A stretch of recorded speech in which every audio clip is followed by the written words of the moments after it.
கரூரில் சம்பவம் நடந்த பிறகு தமிழக வெற்றி கழகத்தினர் விஜய்க்கு ஆதரவாக தீவிரமாக PR அரசியல் செய்தும் வராங்க. விஜயின் பெயரை கெடுக்க கூடாது, அதை காப்பாற்ற வேண்டும் என்பதை முன்னிறுத்தி பல போஸ்டுகளையும் இன்ஃபுளுசர், ஹாலிவுட் விமர்சகர்கள் போட்டு வருகின்றனர். விஜய் நடிகர் மன்ற தலைவர்கள் பலரும் கூட இதேபோல் இது அரசின் சதி என்று பொய்யாக வதந்திகளை பரப்பியிருக்காங்க. விஜய் இரங்கல் சொல்லவில்லை, நிர்வாகிகளை மருத்துவமனைக்கு அனுப்பவில்லை, செய்தியாளர்களை சந்தித்து விளக்கம் கொடுக்கவில்லை என்பதையெல்லாம் கேள்வி கேட்காமல் விஜய் பெயரை காக்க அவர் சாப்பிடவில்லை, தூங்கவில்லை என்றெல்லாம் தீவிரமாக போஸ்ட் செய்கிறார்கள்.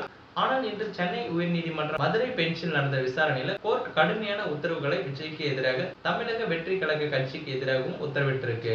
கரூர் கூட்ட நெரிசல் வழக்குல தமிழக வெற்றி கழக பொதுச் செயலாளர் புசி ஆனந்த் மற்றும் துணை பொதுச் செயலாளர் CTR நிர்மல்குமார் ஆகியோர் தாக்கல் செய்த முன்ஜாமீன் மனுவை சென்னை உயர்நீதிமன்ற மதுரை பெஞ்ச் நீதிபதி M ஜோதிராமன் விசாரித்து வருகிறாரு.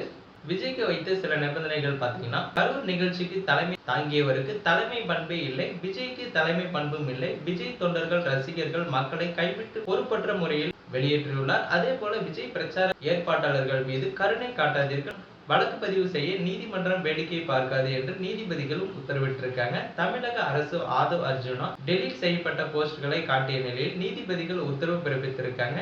ஆதவ் அர்ஜுனா போட்ட பதிவு குறித்து விசாரிக்க வேண்டும், அதன் பின்புலத்தை விசாரிக்கவும் வேண்டும். எதன் அடிப்படையில் போஸ்ட் செய்யப்பட்டது, இவர்கள் எல்லாம் சட்டத்திற்கு அப்பாற்பட்டவரா, அவர் மீது நடவடிக்கை எடுக்க வேண்டும்.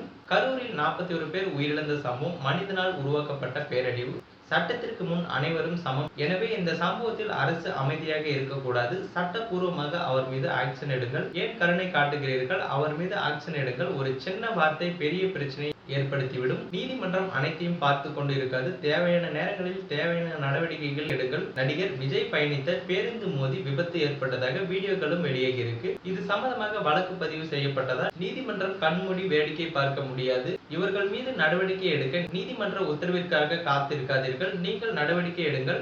அவர் புரட்சி ஏற்படுத்தும் விதமாக போஸ்ட் செய்துள்ளார், எப்படி பார்த்து கொண்டு இருந்தீர்கள், பொறுப்பற்ற இது போன்ற பேச்சுகளை உடனடியாக களைய வேண்டும். வீடியோக்களை பார்க்கும் போது வேதனை அளிக்கிறது. ஓட்டுநர் மீது நடவடிக்கை எடுக்கப்பட்டதா, ஹிட் அண்ட் ரன் வழக்கு பதிவு செய்யப்பட்டதா, இருவர் மட்டுமே கைது செய்யப்பட்டுள்ளனர், மற்றவர்கள் மீது ஏன் நடவடிக்கை இல்லை, வழக்கு பதிவு செய்ய என்ன தடை, புகார் இல்லாவிட்டாலும் வழக்கு பதிவு செய்ய வேண்டும். ஓட்டுநர் வெளியே எட்டி பார்ப்பது, பேருந்தை நிறுத்தவே இல்லை, அதிர்ச்சியாக இருக்கிறது. வீடியோக்களை பார்க்கும் போது வேதனையாக உள்ளது. பிரச்சார வாகனத்தை பறிமுதல் செய்திருக்க வேண்டாமா, இந்த வழக்கில் சம்பந்தப்பட்ட நபர்கள் மீது நடவடிக்கை எடுக்க வேண்டும். விஜய் மீது அரசு கரிசனம் காட்டுகிறதா, இதில் நடவடிக்கை எடுக்க வேண்டும் என்று ஹைகோர்ட் உத்தரவும் இட்டிருக்கு. மேலும் இது போன்ற வீடியோக்களை உடனுக்குடன் தெரிஞ்சுக்க மறக்காம நமது சேனலை சப்ஸ்கிரைப் பண்ணுங்க, பெல் ஐக்கானை கிளிக் பண்ணுங்க. அப்பதான் நம்ம போடக்கூடிய வீடியோ உங்களுக்கு உடனுக்குடன் நோட்டிபிகேஷனா வந்து சேரும்.